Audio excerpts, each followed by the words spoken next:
चला मग मंडळी, आज बनवूयात थालीपीठ. तर इथे मी गव्हाचं पीठ घेतलेलं आहे आणि त्यामध्ये जास्त पीठ ॲड करायची गरज नाही आहे, कारण मी गव्हामध्येच भरपूर सारे जिन्नस टाकून पीठ दळलेलं आहे. तरी पण इथे मी 2-3 चमचे नाचणीचं पीठ आणि बेसन थोडंसं टाकलेलं आहे. मग त्यानंतर चवीपुरतं मीठ टाकलेलं आहे आणि मग थोडंसं तीळ तर भरून टाकायचे. मला तर प्रत्येकामध्ये तीळ टाकायला आवडतात आणि असं पराठे वगैरे असेल ना तर मी नेहमी टाकतेच. मग जिरं, थोडं अजवाईन, हळद मसाला सगळं ॲड केला आणि इथे ठेचा बनवला होता मी मिरची आणि लसूणचा, तो ॲड केला. त्यानंतर कोथिंबीर, थोडंसं तेल टाकलं आणि कांदा इथे बारीक चिरून त्याला असं कुस्करून ॲड केलं त्यामध्ये.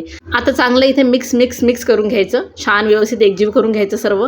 त्यानंतर चांगलं पीठ मळून घ्यायचं. आता एकदम पण पीठ मळमळ नाही करायचं, थोडं असं म्हणजे एकजीव होईपर्यंत मळून घ्यायचं असं.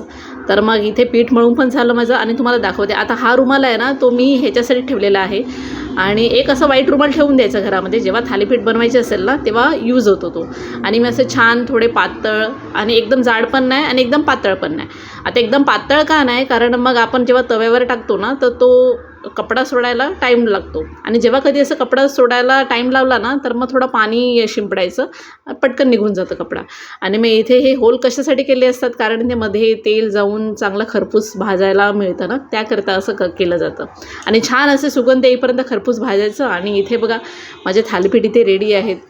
तर या मग मंडळी खायला.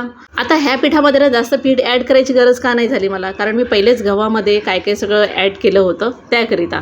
आणि मग इथे मी टेस्ट करते थालीपीठ कसे. आता टेस्ट करायच्या अगोदरच मी तुम्हाला सांगते, हे 1 नंबर झालेत, कारण ह्याचा सुगंधच असं येत होता ना की राहवत नव्हतं. आणि मग इथे टेस्ट करून बघितलं तर वाह, जन्नत. चला तर मग भेटूया पुढच्या व्लॉगमध्ये. तोपर्यंत बाय बाय.